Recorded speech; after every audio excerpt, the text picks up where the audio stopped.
Hello and welcome to Petro Media. I'm your host Terrence, and today we are going to be discussing my MPC 1000. Well, specifically, what we're going to discuss is the issues I'm having with my MPC 1000. Now, my MPC 1000 is not brand new by any means. I picked it up used a couple of years ago after selling my blue one like an idiot and highly regretting the idea. For many years, I finally decided to pick up another one after doing some deep dive research and figuring out what was the problem with the blue one. We all know today that the blue generation, the first ones, were the ones that had the individual pads, and that ghost triggering effect was so frustrating for pretty much everybody that most of us got tired of dealing with it and then just said, F it, I'm not going to do it. But now with the 1000, the version 2s, which were all black, they kind of fixed that. What they did was they put back in the pad strip that's been tried and true for forever and in still even all the way into the future, the way to go. And it pretty much solved the problem. However, in my pursuit of learning the One Plus thoroughly, I packed away the 1000 in storage. And it sat for about, I want to say 3 or 4 months while we were also transitioning. I finally decided it was time to start working on something with the 1000. Now, make no mistake, the new machines can do everything, pretty much everything, you know. The only reason, in all honesty, I think anybody wants to do anything with the older machines is simply the joy of it. Because these things are a lot of fun. They're simple, they're very rudimentary in what they can do. The ones that can handle JJOS like this one, they add a lot of extra features, but at the end of the day, they still have to adhere to the confines of the general thought process of what this is. 100,000 notes, 32 voices of polyphony. And it doesn't matter what JJ adds to it above that. At the end of the day, 100,000 notes, 32 voices of polyphony, that's your limit. With the newer machines, you have none of that. It's pretty much limitless. In most cases, especially when it's in desktop mode. In standalone, it has its own set of limitations, primarily with the plugins where you can't use more than 8 instrument plugins at a time, but we all know these things, so I'm not gonna go too deep into that. In the middle of working on a beat in front of my kids' school, I learned that the first 4 pads had an issue. Now, I didn't know what the problem was. It was just driving me nuts because it would just trigger like crazy, and I thought it was the pads, because if anybody knows anything about the 1000 pads, the original pads, tend to have a little bit of a gap. It's a tiny gap. I've never wanted to add corks because I'd never had an issue with the gap. I actually just played through it and it was fine. The corks takes away the gap. And when you do that, it's like more instantaneous. However, again, not really much of an issue for me personally. Not knocking it, I just didn't really like it. And to that end, I also didn't want to do the fat pads. Now, the fat pads, they also eliminate the problem because they're bigger, they're thicker, and they sit right on top of the triggers. But the problem I have with the fat pads is aesthetically, it looks crazy on this machine. Because this machine, although it's heavy, it's not that big. And when you have these massive pads sitting up on top of this thing, it's almost like it's just sticking out in your face. And I'm not really a fan of that. I have considered picking them up just to try them out with this, but ultimately, I don't think I'm going to do it. I kind of like the way this feels as is. So I'm trying to figure out what the problem is, but I'm going to show you what I'm dealing with so you understand. And I have figured out a way to test to see if it's actually the machine or the pads or the pad triggers. And I'm going to show you what I'm talking about. So let me turn this one on. My 1000 is powered by 2 batteries. In the back, over here, there are 2 sets of nylon batteries. This gives my machine 6 hours of battery life if I want to run it directly, or I have the option of plugging it in via USB-C to charge it. There was an option for a barrel plug for this, but I chose not to do that. I chose to stick with the USB-C just because it's easy. And as long as I keep the charge over a certain voltage, it will actually charge this thing perfectly fine. It has a battery management system built into the circuitry that was chosen, and it will stop it from overcharging. It will also stop you from allowing it to discharge all the way to 0. It stops down at 3 volts, which is considered safe voltage for a battery. Each cell will charge up to 4.2 volts and discharge down to 3 volts. That little window sounds like nothing. However, when you multiply that by multiple individual cells, it makes a huge difference. So when this thing is running, each cell is at 4.2 volts fully charged. They discharge all the way down to 3 volts individually. And that entire process, because it's split across, I think I have 12 individual cells inside of here, takes 6 hours to happen. That's pretty awesome. Only downside with the mod is that it does add extra weight to this. It's actually perfectly fine to me. I don't have an issue with weight. I actually kind of like it. In comparison to the One Plus is massively more lighter than this, but I still love this. Anyway, let's get to it so you can hear what I'm talking about. Okay, I have a mini setup upstairs, and what I did was I plugged in the 1000 into the SSL12 so you can hear what's happening with the pads. Now, initially, it was just the 4 bottom pads, but now we are having the issue across all of the pads. So this is the beat.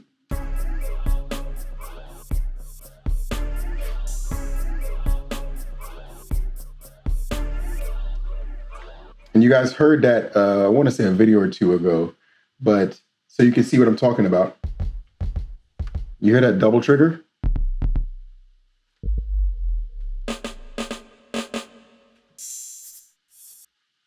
And it's pretty bad now, because if I lightly touch,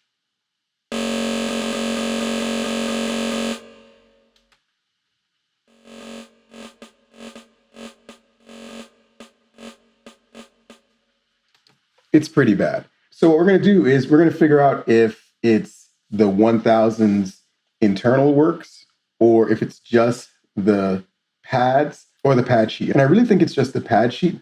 And the easiest way to solve that is via MIDI. Now, MIDI is a standard that's been around for forever. I'm going to talk while I plug everything up. And MIDI is simple.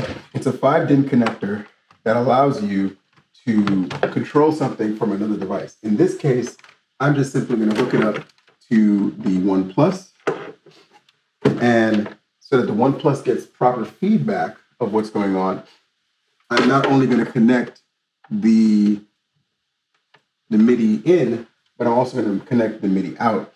So the out of the One Plus will go to the in of the 1000, and the out of the 1000 will go to the in of the One Plus.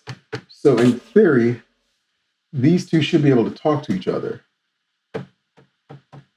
Now, here is the one frustration I have with this situation. AKAI changed the pad settings between the 2 machines.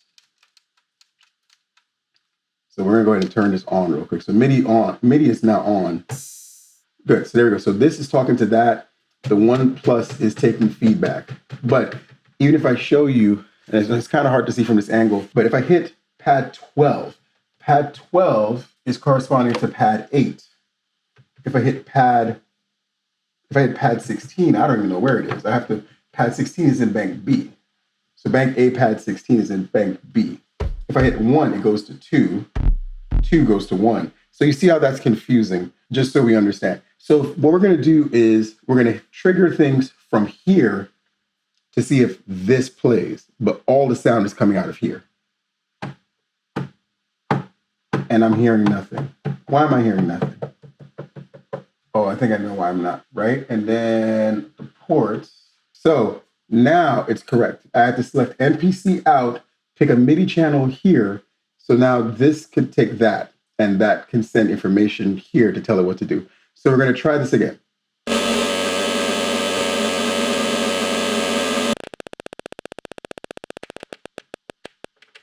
That is called a MIDI feedback loop, and I've never actually experienced that before. That's crazy. And it's still going. Wow. Maybe I could stop it. Wow. Wow. Okay. Now, let's test this. Me not touching here, touching there.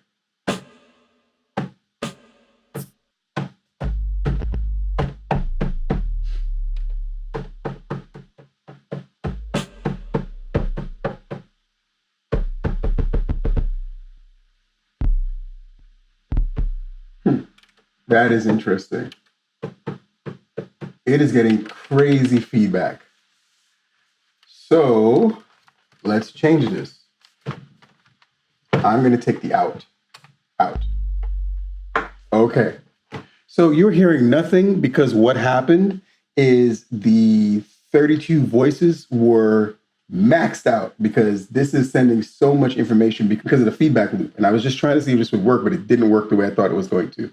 So what's happening is this was sending the information out into the MPC, and then the MPC was triggering it multiple times and sending it back, and it caused this huge feedback loop. That's crazy.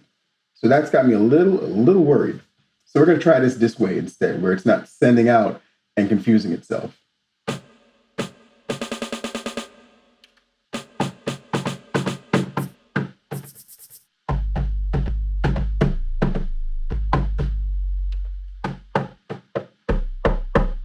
Yeah.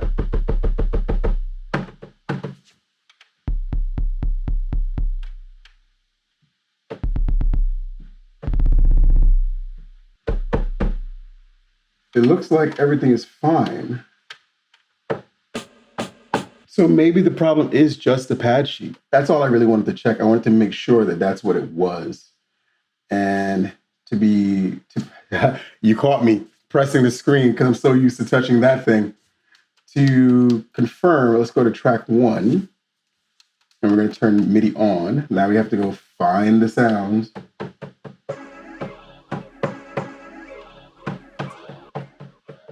This has to be organized better than this. I don't know why it was decided to put them all over the place here versus here. I feel like there should have been some continuity where the pads correspond here, because for every MPC from the 60 all the way up, for the most part, the pads just corresponded to one another. I don't know why with the new machines they decided to go in a different route. That's a little frustrating when it comes from old to new, but nonetheless, not a huge deal breaker, but still.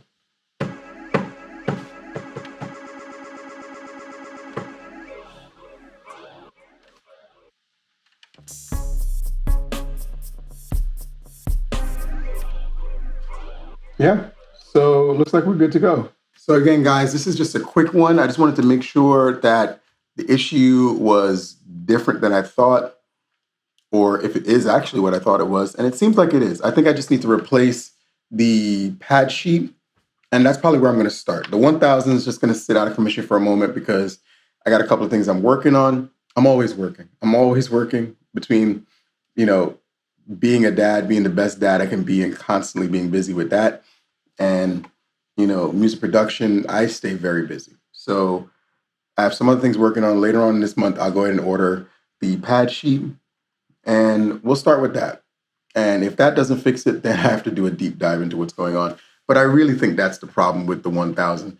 And this is why I always recommend people to buy something like the 1000 or the 2500 or the 2000 XL as an older machine, because there's tons of parts for them, especially for the 1000 and the 2000 XL, tons of parts available for it.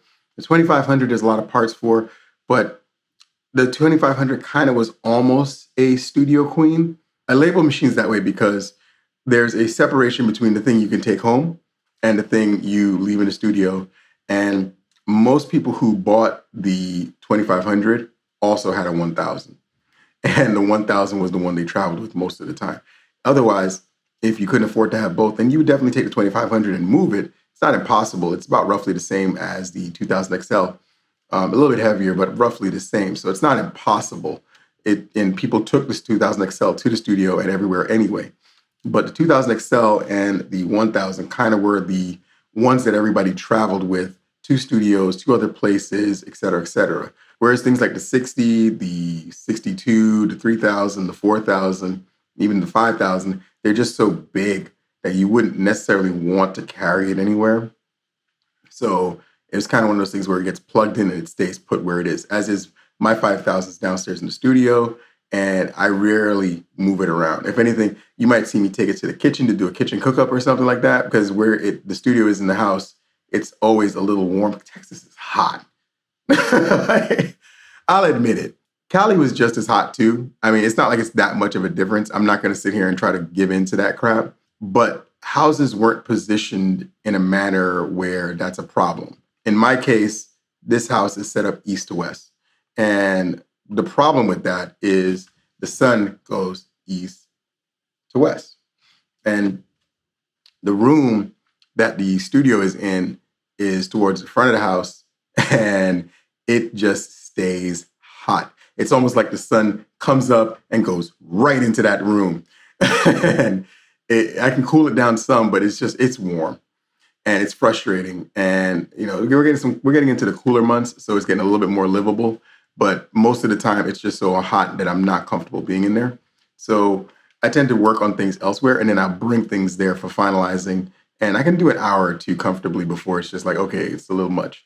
And, I can run the AC separate without having to use that room, and then it won't be so bad. So it's a weird thing. I don't know how to explain it better than that. In the old house, as you saw, I was in the garage, and the garage would get warm. However, the house that we were in, and actually, now that I think about it, most of the houses we were in were situated north to west, which I don't understand why that was.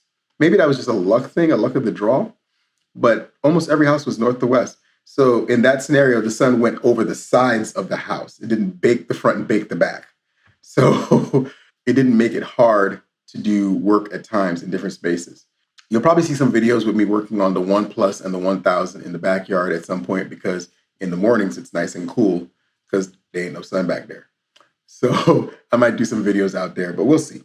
In the meantime, I think we've properly figured out what's going on with the 1000, even though we had some hiccups. And I'm going to do a little deeper dive into it. Might have to open it up and go over it. Also, I'm wondering, because the company that made the battery mod no longer exists. I've actually spoken to him several times. He has changed paths with his life, and he's such a cool dude. We discussed the idea of either me taking it over, which I haven't decided if I want to do that, because after going over his numbers, although it seems like a great idea, the downside is I would have to keep inventory on hand. And inventory on hand with not enough buyers becomes very problematic. I'm not currently in the mindset of putting myself in that position. However, I wouldn't be opposed to going over how to do this and maybe putting together some kind of DIY plan for those who want to do this. And from that perspective, that might be something that we can do. So let me know your thoughts on that. I might consider that. We'll talk about that. But anyway, like, share, and subscribe. Join me next time. And a couple of weeks, I'll get this fixed and we'll go from there. Catch you guys later.